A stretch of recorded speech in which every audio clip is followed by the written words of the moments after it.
항상 주책스럽다는 말을 들으며 살아온 여자가 있었다. 남편 앞에서, 시댁 사람들 앞에서, 심지어 동네 사람들 앞에서도 그녀는 늘 어설프고 모자란 사람 취급을 받았다. 그리고 그런 아내를 창피해하던 남편은 사람들 몰래 첫사랑과 오랜 시간 연락을 이어오고 있었다. 그 둘의 관계가 완전히 무너지는 데에는 단 하루면 충분했다. 별거 중이던 어느 날 남편은 우연히 충격적인 소식을 듣게 된다. 아내에게 시한부 1년 선고가 내려졌다는 사실을. 그 순간부터 남편의 연극 같은 착한 남편 역할이 시작되었다. 오늘 이야기는 조금 무겁지만 우리가 살면서 한 번쯤은 생각해 봐야 할 이야기입니다. 영상이 마음에 드신다면 구독과 좋아요 버튼 꼭 눌러주세요. 여러분의 작은 응원이 큰 힘이 됩니다. 그럼 이제 시작하겠습니다. 나는 26에 결혼했다. 사랑해서가 아니었다. 그저 주변에서 결혼할 나이가 됐다고 했고 부모님이 걱정하셨고 남편 역시 적당한 나이에 가정을 꾸려야 한다고 생각했던 것 같다. 우리는 서로에게 큰 기대도 없이 결혼식장에 섰다. 신혼여행은 제주도였다. 비행기 안에서 남편은 창밖만 내다봤고 나는 가방 속 책을 꺼내 읽었다. 대화는 필요한 말만 오갔다. 밥은 먹었냐, 짐은 챙겼냐 그런 것들. 감정이 오가는 대화는 없었다. 돌아와서도 마찬가지였다. 우리는 같은 집에 살았지만 마치 각자의 공간에서 따로 사는 것처럼 지냈다. 남편은 출근하고 나는 집안일을 했다. 저녁이 되면 밥을 차려놓고 남편이 들어오면 식탁에 앉아 밥을 먹었다. 그게 전부였다. 애정이 없었던 건 서로 마찬가지였다. 나도 남편을 사랑하지 않았고 남편도 나를 사랑하지 않았다. 그저 책임감으로 의무감으로 함께 있었다. 그렇게 시간은 흘러갔다. 우리는 부부라는 이름만 가진 채 감정 없는 일상을 반복했다. 남편은 나를 주책스럽다고 했다. 처음 그 말을 들었을 때는 농담인 줄 알았다. 하지만 시간이 지날수록 그 말은 진심이었다는 걸 알게 됐다. 나는 사람들 앞에서 말을 더듬곤 했다. 긴장하면 손이 떨렸고 실수도 잦았다. 어느 날 남편 회사 사람들과 저녁 자리가 있었다. 나는 조심스럽게 인사를 했고 대화에 끼려고 노력했다. 그런데 내가 무언가 말하려고 할 때마다 남편은 내 말을 잘랐다. 아내가 원래 좀 그래요 라는 말과 함께. 사람들은 웃었고 나는 입을 다물었다. 집으로 돌아오는 길 남편은 한숨을 쉬며 말했다.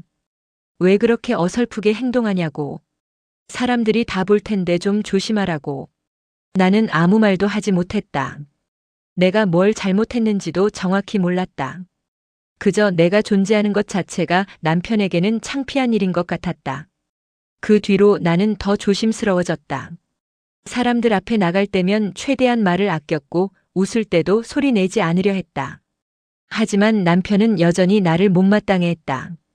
어떻게 해도 나는 남편의 기준에 맞지 않는 사람이었다. 남편에게 첫사랑이 있다는 건 결혼 후 몇 년이 지나서야 알았다. 어느 날 남편의 휴대폰에서 낯선 이름이 떴다. 수진이라는 여자였다. 나는 궁금해서 물었다. 누구냐고. 남편은 대수롭지 않게 대답했다. 옛날 친구라고.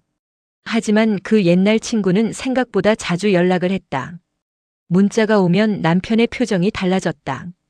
무표정하던 얼굴에 미세한 웃음이 번졌다. 나는 그 미세한 변화를 놓치지 않았다. 남편이 나에게 보인 적 없는 표정이었다. 어느 날 밤 남편이 샤워하는 사이 휴대폰을 봤다.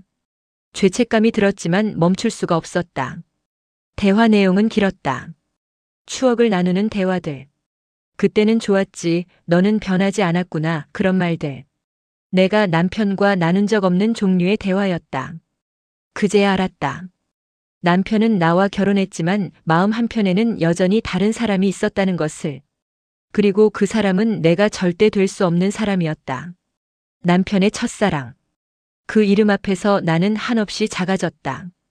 남편은 밖에서는 완벽한 남편이었다. 이웃들은 남편을 보고 감탄했다. 참 성실하고 책임감 있으시다고. 부모님 모시는 것도 잘하고 집안일도 챙기는 듯 보인다고. 나는 그 말들을 들으며 고개를 끄덕였다. 뭐라 반박할 수가 없었다. 명절이 되면 남편은 먼저 나서서 일을 도왔다. 설거지도 하고 아이들 상대도 해주고 시부모님과도 사이가 좋았다. 사람들은 보며 말했다. 요즘 남자들 중에 저렇게 괜찮은 사람 드물다고. 나보고 복받았다고 했다. 회사에서도 남편은 인정받는 사람이었다. 동료들은 남편을 신뢰했고 상사는 남편을 믿었다. 남편은 약속을 지켰고 일도 성실하게 했다. 퇴근 후에는 바로 집으로 돌아왔다. 겉으로 보기에 남편은 흠잡을 데 없는 가장이었다. 하지만 나는 알고 있었다. 그 모든 게 밖을 향한 얼굴이라는 것을. 집안에서 아무도 보지 않는 곳에서 남편은 전혀 다른 사람이었다. 그 사실을 아는 건 나뿐이었다. 나는 그 비밀을 혼자 간직한 채 살아갔다. 문이 닫히면 남편은 변했다. 밖에서 보이던 친절함은 사라졌다. 집에 들어서는 순간 남편의 표정은 무표정으로 굳었다. 나와 눈을 마주치는 일도 드물었다. 대화는 최소한으로 줄었다. 밥을 차려도 고맙다는 말은 없었다. 빨래를 정리해놔도 집을 청소해도 마찬가지였다. 당연한 일이라고 생각하는 것 같았다. 가끔 내가 말을 걸면 짧게 대답하거나 아예 대답하지 않을 때도 있었다. 어느 날은 음식을 짜게 만들었다는 이유로 한숨을 쉬었다. 이것도 제대로 못하냐는 말과 함께 나는 미안하다고 했다. 남편은 밥을 다 먹지도 않고 자리에서 일어났다. 나는 그 남은 밥을 보며 한참을 앉아 있었다. 밤이 되면 남편은 자기 방으로 들어갔다. 우리는 오래전부터 따로 잤다. 명목상 부부였지만 실제로는 같은 집에 사는 남남이었다. 나는 어둠 속에서 천장을 보며 생각했다. 내가 무엇을 잘못한 걸까? 하지만 답은 나오지 않았다. 남편이 수진을 다시 만난 건 작년 봄이었다. 동창회가 있다며 외출했던 날이었다. 평소보다 옷차림에 신경을 쓰는 모습이 눈에 띄었다. 향수도 뿌렸다. 남편이 향수를 뿌리는 건 처음 봤다. 늦은 밤 남편이 돌아왔을 때 얼굴에는 미세한 홍조가 있었다. 술 냄새도 났지만 그것보다 더 두드러진 건 표정이었다. 오랜만에 본 밝은 얼굴이었다. 나는 물었다. 동창회 어땠냐고. 남편은 그냥 그랬다고 했지만 목소리는 가볍게 떨렸다. 그 뒤로 남편의 외출이 잦아졌다. 회사 모임, 선후배 만남, 운동 약속. 이유는 다양했지만 패턴은 비슷했다. 외출 전에는 옷을 여러 번 갈아입었고 향수를 뿌렸고 거울을 자주 봤다. 돌아올 때면 기분이 좋아 보였다. 나는 물어보지 않았다. 물어봐도 답을 듣지 못할 거란 걸 알았다. 대신 나는 남편이 외출한 사이 창가에 앉아 있곤 했다. 거리를 지나는 사람들을 보며 생각했다. 저 사람들도 각자의 비밀을 안고 사는 걸까? 나처럼. 남편은 때때로 죄책감을 느끼는 것처럼 보였다. 수진을 만나고 온 날 집에서 유난히 조용했다. 혼자 거실에 앉아 멍하니 있거나 한숨을 쉬기도 했다. 나는 그런 남편을 보며 혹시 무슨 고민이 있는가 싶었다. 어느 날 밤 남편이 말했다. 내가 좋은 남편이 못 돼서 미안하다고. 갑작스러운 말에 나는 당황했다. 무슨 말이냐고 물었지만 남편은 고개를 저으며 아무것도 아니라고 했다. 그저 문득 그런 생각이 들었다고. 하지만 그 죄책감은 오래가지 않았다. 며칠 뒤 남편은 다시 외출했다. 이번에는 주말이었다. 급한 일이 생겼다며 서둘러 나갔다. 나는 창가에서 남편이 멀어지는 뒷모습을 봤다. 걸음걸이는 가벼웠다. 남편은 자신이 나쁜 사람이 아니라고 믿고 싶어 했다. 나에게 미안하다는 말을 하면 수진을 만나도 괜찮다고 스스로를 설득하는 것 같았다. 죄책감은 남편에게 면죄부였다. 그 면죄부로 남편은 계속해서 수진을 만났다. 통증은 작년 가을부터 시작됐다. 처음에는 배가 묵직하게 아픈 정도였다. 생리통이려니 했다. 하지만 시간이 지나도 통증은 사라지지 않았다. 오히려 점점 심해졌다. 밤에는 잠을 이루기 힘들 정도였다. 남편에게 말할까 생각했지만 입이 떨어지지 않았다. 남편은 내 몸 상태에 관심이 없었다. 예전에 감기에 걸렸을 때도 허리를 다쳤을 때도 남편은 대수롭지 않게 넘겼다. 이번에도 그럴 것 같았다. 통증이 심한 날은 진통제를 먹었다. 처음에는 효과가 있었다. 하지만 점차 진통제도 소용이 없어졌다. 하루에 2알, 3알씩 늘어났다. 그래도 통증은 계속됐다. 무언가 심각하게 잘못된 것 같았다. 혼자 집에 있을 때 통증이 오면 나는 소파에 웅크려 있었다. 숨을 참고 이가 지나가기를 기다렸다. 통증이 지나가고 나면 온몸이 땀으로 젖어 있었다. 나는 창밖을 보며 생각했다. 병원에 가야 하나. 남편이 별거를 꺼낸 건 겨울이었다. 저녁을 먹고 있을 때였다. 갑자기 남편이 말했다. 서로 시간을 가져보는 게 어떻겠냐고. 나는 숟가락을 멈췄다. 무슨 말인지 물었다. 남편은 시선을 피하며 답했다. 별거 말이다. 이유를 물었다. 남편은 애매한 답을 했다. 요즘 우리 사이가 좋지 않은 것 같다고. 서로 떨어져 있으면 생각을 정리할 수 있을 거라고. 나는 아무 말도 하지 못했다. 우리 사이가 좋았던 적이 있었나 싶었다. 며칠 뒤 남편은 짐을 쌌다. 당분간 회사 근처 오피스텔에서 지내겠다고 했다. 나는 그 모습을 멀리서 지켜봤다.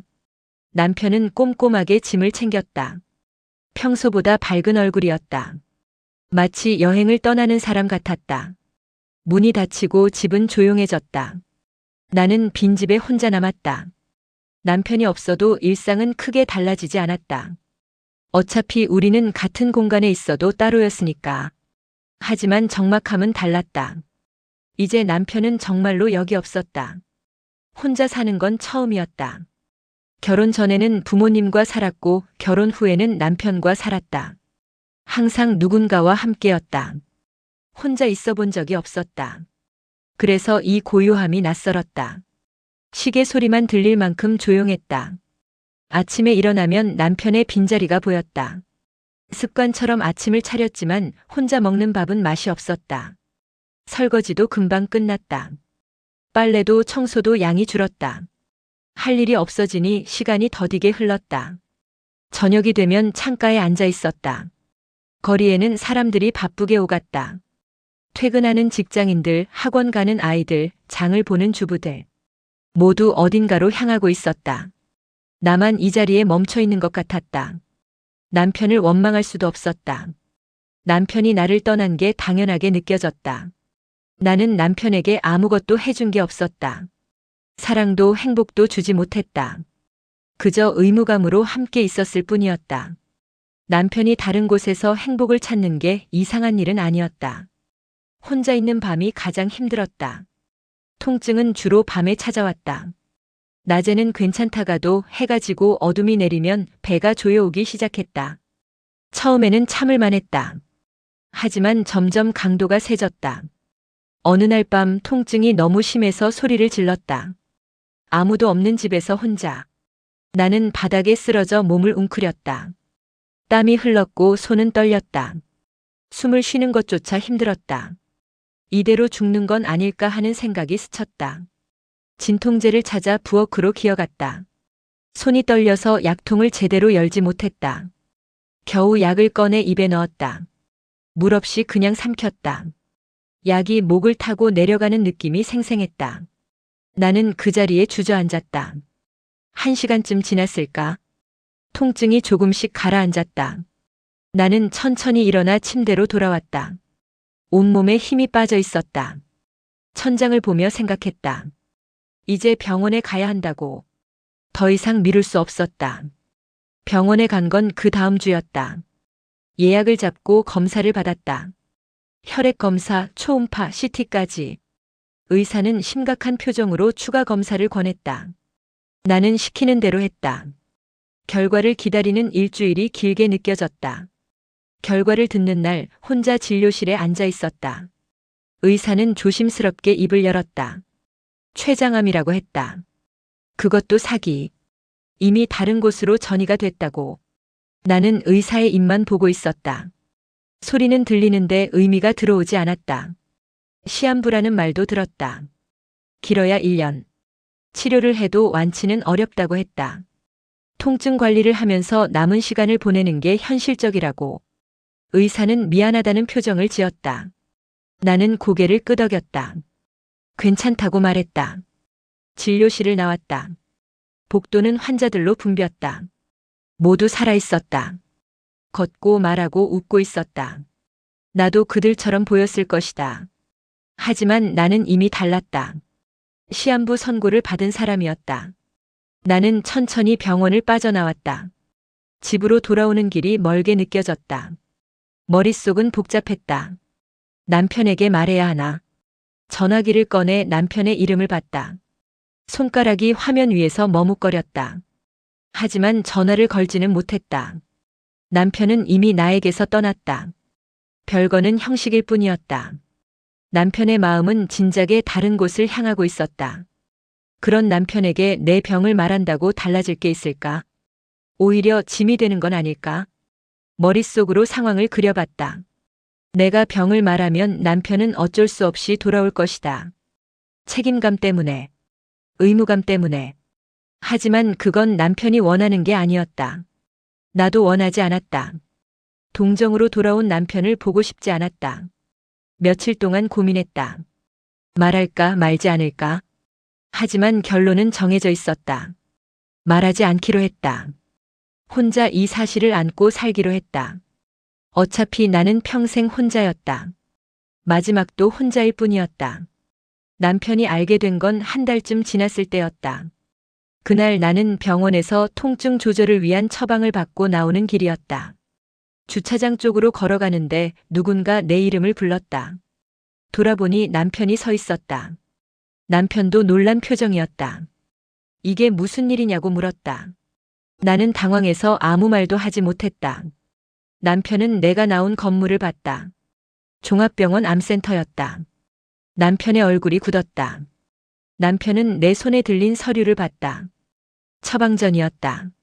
거기에는 병명과 약 이름이 적혀 있었다. 남편은 그걸 보더니 할 말을 잃었다. 나는 어색하게 웃으며 말했다. 별거 아니라고. 정기검진 받으러 왔다고. 하지만 남편은 바보가 아니었다. 암센터에서 그런 처방전을 들고 나온 사람이 정기검진을 받았을 리 없었다. 남편은 조용히 물었다. 언제부터였냐고. 나는 대답하지 못했다. 그저 시선을 바닥으로 떨구었다. 남편은 그날 밤 집으로 찾아왔다. 오랜만에 보는 남편의 얼굴은 창백했다. 남편은 거실에 앉아 한참을 말이 없었다. 나는 차를 끓여 내밀었다. 남편은 받지 않았다. 얼마나 아프냐고 물었다. 나는 괜찮다고 했다. 치료는 받고 있냐고 물었다. 나는 고개를 저었다. 치료해도 소용없다고, 그냥 통증만 관리하고 있다고. 남편은 주먹을 쥐었다. 손등에 핏줄이 붉어졌다. 미안하다는 말이 나왔다. 남편은 고개를 숙였다. 자기가 잘못했다고, 자기 때문에 이렇게 된 거 아니냐고. 나는 고개를 저었다. 남편 잘못이 아니라고. 그냥 운이 나빴을 뿐이라고. 하지만 남편은 계속 자책했다. 자기가 더 잘해줬어야 했다고. 아내를 제대로 돌보지 못했다고. 나는 그 말을 들으며 씁쓸했다. 남편이 느끼는 건 죄책감이었다. 사랑이 아니었다. 남편은 나를 사랑해서 미안해하는 게 아니었다. 그 뒤로 남편이 달라졌다. 아니, 달라진 척하기 시작했다. 자주 전화를 걸어왔다. 밥은 먹었냐고, 약은 챙겨 먹었냐고. 병원 갈 때는 같이 가겠다고 했다. 나는 괜찮다고 했지만 남편은 고집을 부렸다. 남편은 다시 집으로 돌아왔다.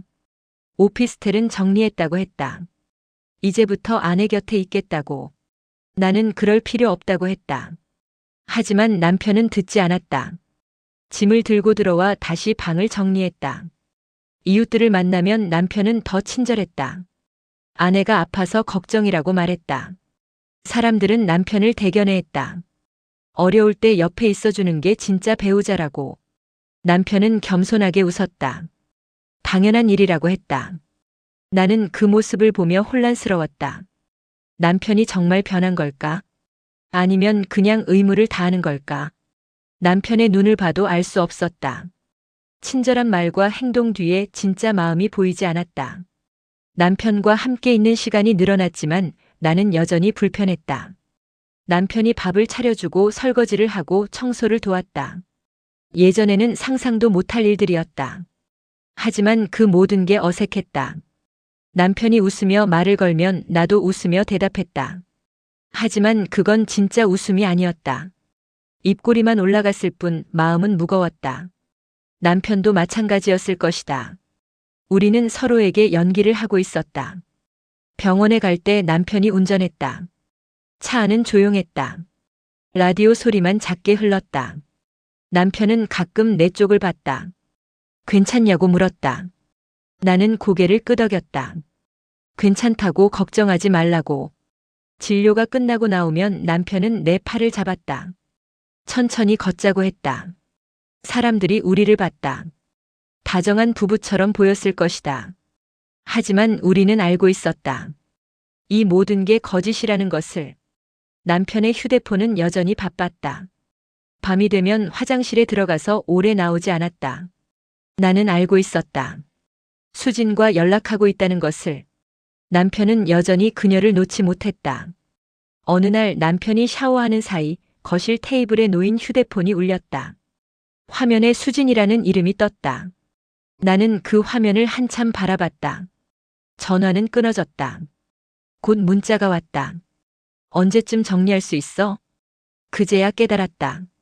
남편이 내 곁에 있는 이유를. 남편은 착한 남편의 이미지를 지키고 싶었던 것이다. 아픈 아내를 버린 나쁜 남편이 되고 싶지 않았던 것이다. 그래서 내 곁에 남아 헌신적인 남편을 연기하고 있었다. 그리고 남편은 기다리고 있었다. 내가 떠날 날을. 그날이 오면 남편은 자유로워질 것이다. 아무도 남편을 비난하지 않을 것이다. 오히려 동정받을 것이다. 그리고 남편은 떳떳하게 수진에게 갈 수 있을 것이다. 나는 쓴웃음을 지었다. 남편은 정말 영리한 사람이었다. 죄책감도 덜고 이미지도 지키고 원하는 것도 얻는 방법을 찾아낸 것이다. 나는 그저 그 계획의 일부였다. 남편은 사람들 앞에서 더욱 완벽했다. 시부모님이 오시면 극진히 대접했다. 어머님, 아버님을 연신 불렀다. 아내 걱정에 밤잠을 못 잔다고도 했다. 시부모님은 남편 복이 있다며 나를 쓰다듬었다. 친구들을 만나도 마찬가지였다. 남편은 내 이야기를 했다. 아내가 아파서 힘들어하는데 옆에서 지켜보는 게 너무 마음 아프다고. 친구들은 남편의 어깨를 두드렸다. 힘내라고, 잘하고 있다고 했다. SNS에도 남편은 글을 올렸다. 평소엔 하지 않던 일이었다.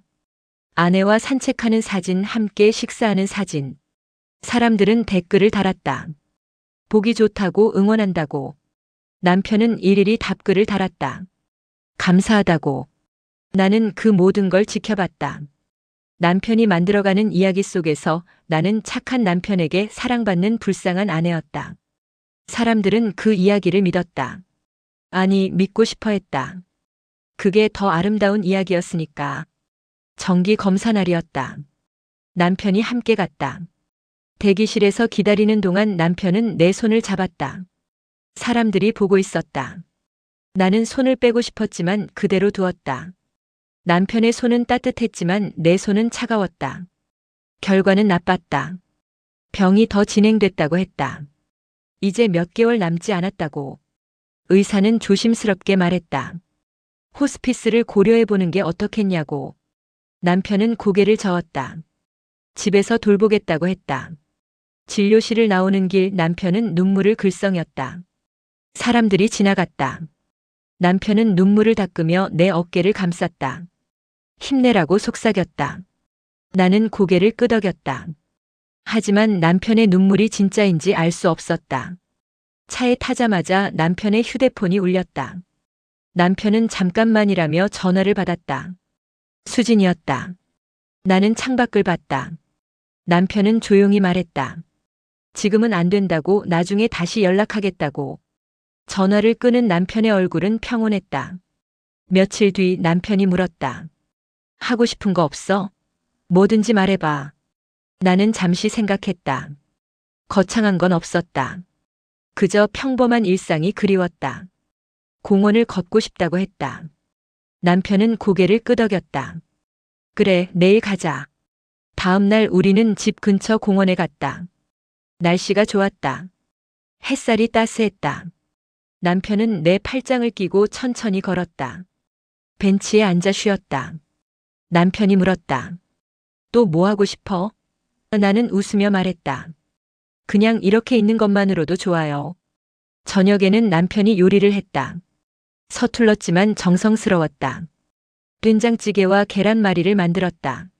식탁에 앉아 함께 먹었다. 남편이 말했다. 맛있어? 나는 고개를 끄덕였다. 네, 맛있어요. 남편은 안도하는 표정을 지었다. 하지만 나는 알고 있었다. 이 모든 순간이 진짜가 아니라는 것을. 남편은 연기하고 있었고 나는 그 연기를 받아주고 있었다. 우리는 마지막까지도 진실하지 못했다. 그래도 나는 이 순간들이 나쁘지 않았다. 가짜라도 괜찮았다. 남편의 헌신은 계속됐다. 매일 아침 약을 챙겨주었다. 병원 갈 때는 어김없이 동행했다. 내가 통증을 호소하면 등을 쓰다듬어 주었다. 밤에는 따뜻한 물수건으로 손발을 닦아주었다. 완벽한 간병인이었다. 주변 사람들은 감탄했다. 한 이웃이 말했다. 요즘 같은 세상에 저런 남편이 어디 있어요? 시어머니도 전화로 말씀하셨다. 우리 아들이 정말 잘하고 있구나. 며느리 복 받았어. 나는 감사하다고 답했다. 남편은 내 식사도 신경 썼다. 영양가 있는 음식을 찾아보고 직접 요리했다. 먹기 좋게 잘라서 내밀었다. 천천히 먹어. 나는 조금씩 먹었다. 입맛이 없었지만 남편의 정성을 생각해서 억지로라도 넘겼다. 밤에는 내 방 옆에서 잤다. 언제든 부를 수 있게. 실제로 통증이 심할 때 남편을 불렀다. 여보. 남편은 바로 일어나 달려왔다. 괜찮아? 약 먹어야 해? 나는 고개를 끄덕였다. 남편은 약과 물을 가져다 주었다. 완벽한 남편이었다. 어느 날 밤 남편이 전화를 받으려 베란다로 나갔다. 문이 닫히지 않아 목소리가 들렸다. 수진이었다. 목소리가 날카로웠다. 대체 언제까지 이럴 거야? 남편이 낮게 답했다. 지금은 좀. 수진의 목소리가 높아졌다. 지금은 좀. 벌써 몇 달째야. 나한테는 어떻게 하려고? 남편이 말했다. 미안해. 조금만 더 기다려줘. 수진이 비웃듯 말했다. 기다리긴 뭘 기다려. 그냥 당신이 못 떠나는 거잖아. 침묵이 흘렀다. 남편이 작게 말했다. 그게 아니야. 지금 상황이. 수진이 끊었다. 알아. 아내분이 아프신 거. 그래도 우리는 어떻게 되는 거야? 나도 더 이상 못 기다려. 남편이 답답한 듯 한숨을 쉬었다. 결국 수진이 말했다. 한 달만 더 줄게. 그때까지 정리 못하면 우리 그냥 끝내자. 전화가 끊어졌다. 남편은 한참을 베란다에 서 있었다. 나는 방으로 돌아왔다. 남편은 내가 들었다는 걸 몰랐을 것이다. 다음 날 아침 남편이 미역국을 끓여왔다. 오늘 먹고 싶은 거 있어? 나는 고개를 저었다. 이것만으로도 충분해요. 남편은 내 앞에 앉아 밥을 먹었다. 평소보다 피곤해 보였다. 식사 후 나는 남편에게 말했다. 당신, 정말 고마워요. 남편이 고개를 들었다. 뭐가? 나는 미소 지었다. 이렇게 곁에 있어줘서요. 당신이 있어서 든든해요. 남편의 얼굴이 굳었다. 남편은 잠시 아무 말도 하지 못했다. 뭔가 말하려다가 입을 다물었다. 그리고 억지로 웃으며 말했다. 당연한 거 아냐? 부부잖아. 하지만 남편의 눈빛은 흔들렸다. 잠깐이었지만 분명히 보였다. 나는 남편의 손을 잡았다. 힘들죠? 내가 이러니까. 남편이 고개를 저었다. 아니야. 전혀 안 힘들어. 하지만 남편의 손은 떨렸다. 나는 그 손을 꽉 잡았다. 거짓말하지 마세요. 얼굴에 다 써 있어요. 남편은 아무 말도 하지 못했다. 11월에 들어서자 몸이 급격히 나빠졌다. 제대로 걷지도 못했다. 화장실 가는 것조차 남편의 부축이 필요했다. 밥도 거의 먹지 못했다. 한 숟가락 떠도 속이 울렁거렸다. 남편은 더 바빠졌다. 약을 챙기고 몸을 닦아주고 침대 시트를 갈았다. 병원에서는 입원을 권했다. 하지만 나는 거절했다. 집에서 지내고 싶어요. 남편이 물었다. 힘들지 않아? 나는 웃었다. 집이 편해요. 어느 날은 통증이 너무 심해서 의식을 잃었다. 깨어났을 때 남편이 침대 옆에 앉아 있었다. 얼굴이 창백했다. 정신 차렸어? 나는 고개를 끄덕였다. 남편이 말했다. 정말 놀랐어. 구급차 부를까 했어. 나는 남편의 손을 잡았다. 미안해요. 걱정 끼쳐서. 남편이 고개를 저었다. 무슨 소리야? 미안할 게 뭐가 있어. 하지만 남편의 얼굴은 지쳐 있었다. 나는 생각했다. 남편이 정말로 힘들어하는 건가 아니면 여전히 연기하는 건가. 남편은 밤에 자주 밖으로 나갔다. 답답하다며 산책을 한다고 했다. 하지만 나는 알고 있었다. 수진과 통화하는 것이었다. 어느 날 밤 남편이 또 나갔다. 나는 창문 너머로 남편을 봤다. 남편은 건물 뒤편에 서서 전화를 하고 있었다. 거리가 멀어 목소리는 들리지 않았다. 하지만 표정은 보였다. 남편은 웃고 있었다. 집에서는 한 번도 짓지 않던 밝은 얼굴이었다. 15분쯤 지나 남편이 돌아왔다. 나는 침대에 누워 있었다. 남편이 들어와 물었다. 앉았어? 나는 고개를 저었다. 지금 잠들려던 참이에요. 산책 어땠어요? 남편이 답했다. 응, 바람 쐬니까 좋더라. 남편이 자기 방으로 들어갔다. 나는 천장을 보며 생각했다. 남편은 지금 미래를 그리고 있을 것이다. 내가 떠난 후의 미래를. 수진과 함께할 날들을. 행복한 미래. 나는 그 미래에 없었다. 12월 초 나는 남편에게 부탁했다. 고향에 가고 싶어요.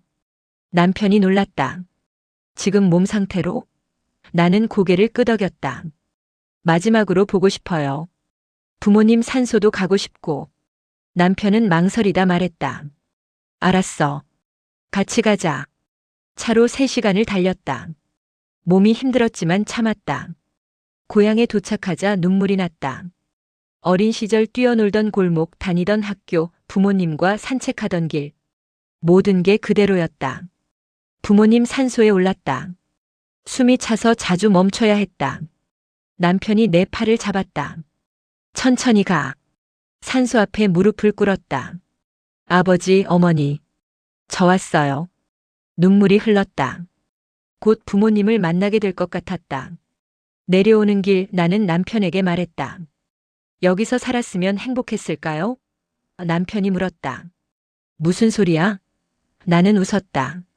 그냥 다른 인생을 살았으면 어땠을까 싶어서요. 남편은 대답하지 않았다. 아마 같은 생각을 했을 것이다. 여행 내내 남편은 헌신적이었다. 사진도 찍어주고 먹고 싶은 것도 사주고 쉬고 싶을 때마다 멈췄다. 사람들이 보면 감동적인 모습이었을 것이다. 아픈 아내와 마지막 여행을 온 남편. 저녁에는 작은 펜션에 묵었다. 남편이 짐을 정리하는 동안 나는 창밖을 봤다. 별이 많았다. 서울에서는 볼 수 없던 별들이었다. 남편이 다가와 말했다. 추워. 들어와. 나는 방으로 들어왔다. 밤에 남편의 휴대폰이 울렸다. 남편은 화장실로 들어가 전화를 받았다. 수진일 것이다. 목소리가 새어나왔다. 응, 여행 왔어. 내일 돌아가. 걱정하지 마. 부드러운 목소리였다. 나에게 쓴 적 없는 톤이었다.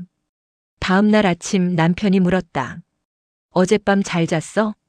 나는 고개를 끄덕였다. 네, 잘 잤어요. 당신은요? 남편이 답했다. 나도. 오랜만에 푹 잤어. 남편은 상쾌한 표정이었다. 마치 짐을 하나 던 것 같은 얼굴이었다. 집으로 돌아온 후 나는 남편을 불렀다. 여보, 잠깐 이야기 좀 해요. 남편이 앉았다. 나는 조용히 말했다. 이제 됐어요. 남편이 눈을 깜빡였다. 뭐가? 나는 미소 지었다. 당신 곁에 있는 것. 이제 됐어요. 남편의 얼굴이 굳었다. 무슨 소리야? 갑자기 왜 그래? 나는 고개를 저었다. 갑자기가 아니에요. 오래 생각했어요. 당신도 힘들잖아요. 나 때문에. 남편이 급하게 말했다. 아니야. 전혀 안 힘들어. 나는 남편의 손을 잡았다. 거짓말하지 마세요. 다 알아요. 남편이 당황했다. 뭘 알아? 나는 조용히 답했다. 수진 씨 이야기요. 당신이 누굴 사랑하는지도 알아요. 괜찮아요. 이해해요. 남편은 할 말을 잃었다. 얼굴이 하얗게 질렸다. 나는 계속 말했다. 고마웠어요.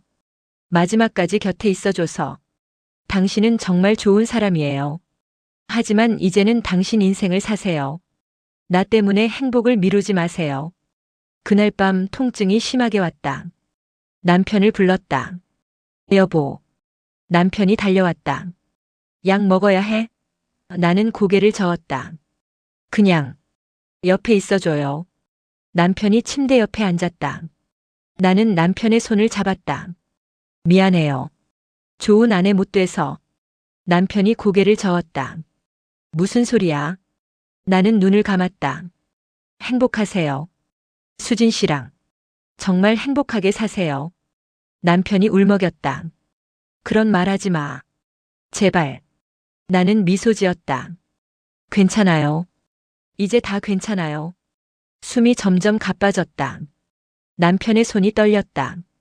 세상이 흐릿해졌다. 마지막 순간 남편은 내 손을 꽉 잡고 있었다. 마치 세상에서 가장 사랑 깊은 남편처럼. 하지만 나는 알고 있었다. 남편이 잡고 있는 건 내 손이 아니라 자신의 양심이었다는 것을. 그렇게 나는 조용히 눈을 감았다. 아내가 떠난 후 장례는 조용히 치러졌다. 사람들은 남편을 위로했다. 정말 잘해줬다고 후회 없을 거라고. 남편은 고개를 숙이며 눈물을 닦았다. 모두가 남편의 슬픔에 공감했다. 한 달이 지났다. 남편은 예상대로 수진에게 연락했다. 만나자고 했다. 수진이 카페에 나왔다. 하지만 예전 같지 않았다. 차갑게 앉아 있었다. 남편이 말했다. 이제 우리 다시 시작할 수 있어. 수진이 고개를 들었다. 눈빛이 싸늘했다. 당신, 이제 보니까 너무 무섭고 너무 이기적이야. 남편이 당황했다. 무슨 소리야? 수진이 말했다. 아내분이 돌아가시길 기다렸잖아. 그것도 착한 남편 연기하면서. 남편이 변명했다. 그게 아니야. 나는 정말. 수진이 손을 저었다. 됐어. 이제 보였어. 당신이 어떤 사람인지. 나한테도 똑같이 할 것 뻔해. 수진이 일어났다. 미안하지만 이제 그만 연락해. 난 당신이랑 못해. 주변 사람들도 서서히 눈치를 챘다. 남편이 너무 빨리 평온해 보인다고. 장례 직후 외모에 신경 쓰는 모습이 이상하다고. SNS에 올리던 글들도 모두 삭제됐다. 사람들은 수군거렸다. 혹시 연극이었던 건 아닐까? 남편은 뒤늦게 깨달았다. 아내는 자신이 세상에서 유일하게 진심을 받은 사람이었음을. 자신의 추한 모습을 다 알면서도 미워하지 않았던 사람. 마지막까지 이해해줬던 사람. 그 소중함을 이제야 알았지만 이미 늦었다. 빈집에 혼자 앉아있는 남편. 이제 아무도 남지 않았다. 착한 척의 대가는 완전한 고독이었다. 남편은 그제야 울었다. 진짜 눈물이었다. 하지만 아무도 그 눈물을 봐주지 않았다. 오늘 영상이 좋았다면 구독과 좋아요, 따뜻한 댓글 부탁드립니다. 여러분의 응원은 다음 이야기들을 만들어가는 큰 힘이 됩니다. 그럼 오늘도 시청해주셔서 감사합니다.